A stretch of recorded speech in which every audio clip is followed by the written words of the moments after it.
5.5. Février est mort. Oui, je sais, vous étiez déjà au courant, mais c'est dur. Ça revient par vagues ici, et il y a des moments où on se noie dedans. À la suite des violences au rez-de-chaussée entre réfugiés, des groupes se créent et deux tendances se dessinent. Une vers la fuite, une vers nous. Oui, Mars est devenu une sorte de leader. Il les encourage à monter dans le dôme afin de se protéger. J'ai essayé d'échanger avec lui, de mon mieux, mais il ne m'accorde aucune légitimité.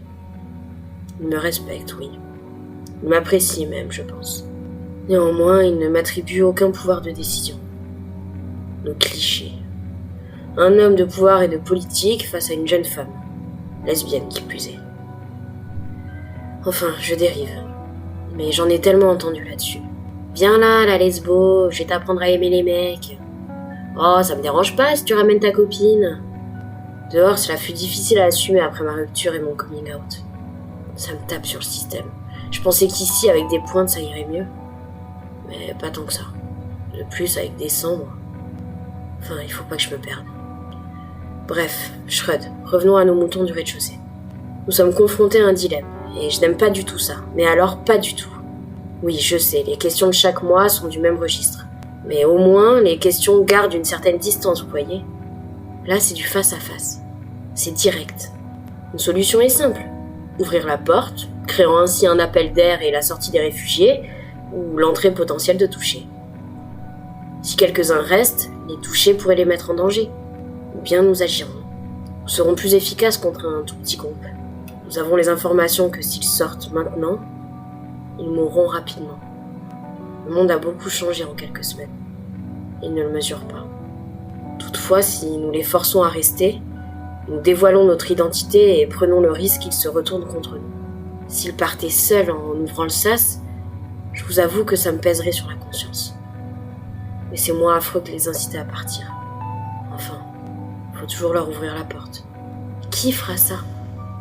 Qui saura conjuguer dans le présent la culpabilité avec sa conscience ? Avril a proposé qu'on attende une scission dans leur groupe et qu'on expulse les violents.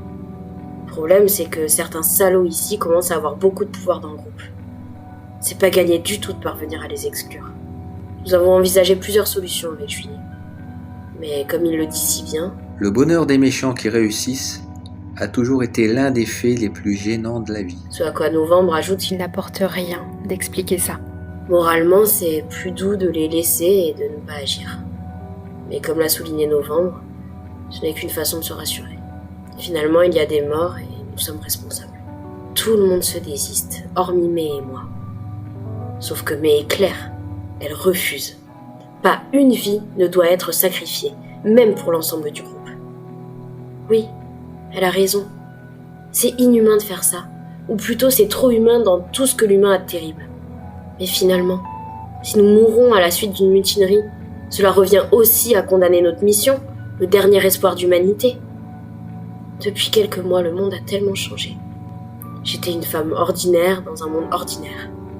Je suis devenue une femme ordinaire dans un monde extraordinaire. Puis j'ai dû changer avec le monde. Une femme qui ne peut plus être ordinaire dans ce monde extraordinaire. Le message de février a tout changé. J'ouvrirai la porte. Vous demandez à Janvier de vous partager de nouvelles informations concernant la vie au sein du dôme. Revenez ici en 5.2.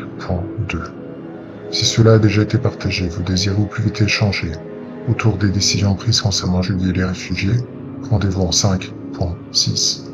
Autour des questions du rapport du mois de mai, poursuivez en 5.9.